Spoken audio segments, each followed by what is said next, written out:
What is up? How are you now? Hope you're having a good one. Imagine you're sitting in bed, getting ready to wake up, make some coffee. The dogs start barking like crazy. There's a heavy pounding on your door. Go to open the door. There's a man standing there. Says, "Step away from the cards and no one gets hurt."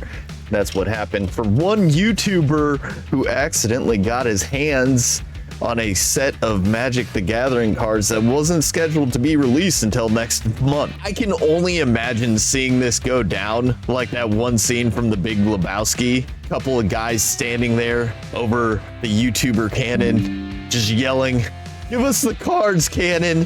We know you have the cards.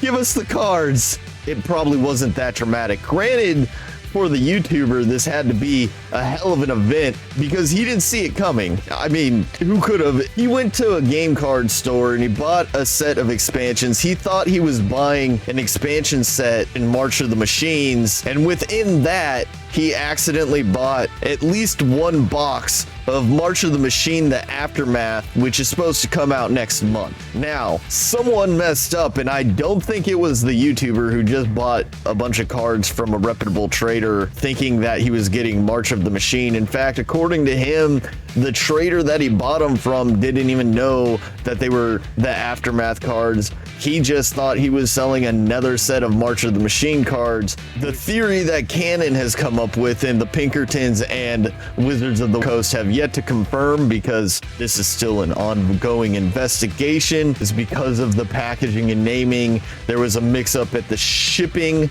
of these cards, and they just got mixed in with the March of the Machine expansion cards and got sent out on accident. What's so serious about these cards for police to be involved? So the Pinkertons is the private investigation agency that is actually federally prevented from ever being contracted by the government because of their practices in the businesses long ago. They're the bad guys from Red Dead Redemption 2 because they were around during the time of Red Dead Redemption 2.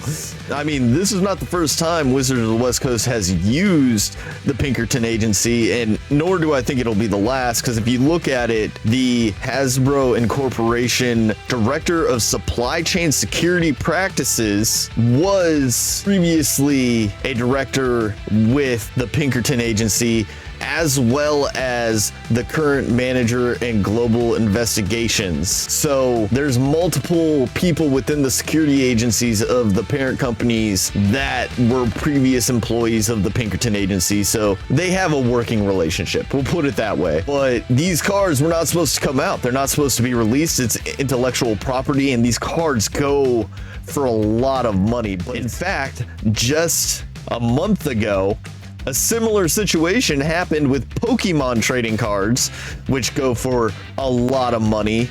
But in that instance, they were stolen cards from the assembly line that someone snuck out over time, and they were being investigated. And what got these hardened criminals and masterminds of the card thievery business caught is they tried to sell too many at once. They reached out to a card trading company in Texas, and they were going to try to get them all certified and sold off. And the card company itself said, "This is way too many of the rare cards within this set and expansion for one person to have without having a massive collection of all the other stuff." That raised eyebrows. They reached out to the Pokemon company, and Pokemon worked with them in a massive sting operation, which according to them, they already knew who stole the cards, how they were stolen, and they were just trying to figure out where the actual cards were. So they utilized that gaming card company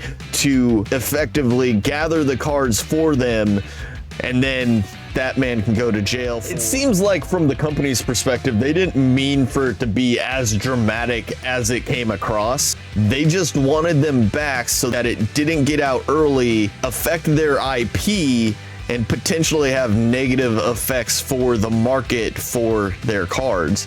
This seems like a really dramatic case over a complete misunderstanding.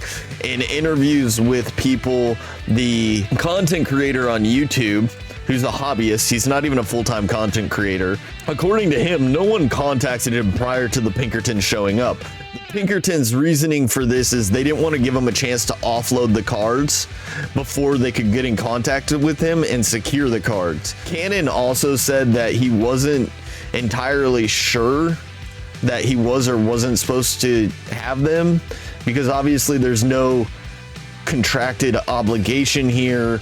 They didn't reach out to him for an early opening, but he says he's seen, you know, YouTubers out there who do early access openings and early unboxings all the time. So he didn't know if it was unusual or if he wasn't supposed to have them. I guess, I mean, they did try to call him, but he didn't pick up. If I don't know the number that calls my phone, I don't answer. I think there's a lot of people like that. And if you're not gonna leave a voicemail on that, I'll never know, and I don't care. Like, if I don't know you, I don't need to talk to you on the phone. It's just the way it is. And this goes out to all the people making these cards. And if you have a problem and you're trying to do an investigation and you call random people, your number is going to be restricted or unknown. Leave a message. I'm probably going to get back to you. If I accidentally got my hand on something that I'm not supposed to get and you're going to make this situation right, we can talk about that. You don't have to send armed men to my door. We can talk on the phone, a text or an email, maybe. That's probably the best way to get a hold of me. Maybe not call and not say anything and then send armed men. You know, maybe some middle steps between A and B is all I'm saying. Like and subscribe. Do this stuff. You want all that? All of that. Hey there, it's Skeg Froggy. Thanks for watching the video. And if you enjoyed it, please let me know in the comments below. Don't forget to hit the like and subscribe button and follow me here on Twitch for more awesome content. Link is in the description.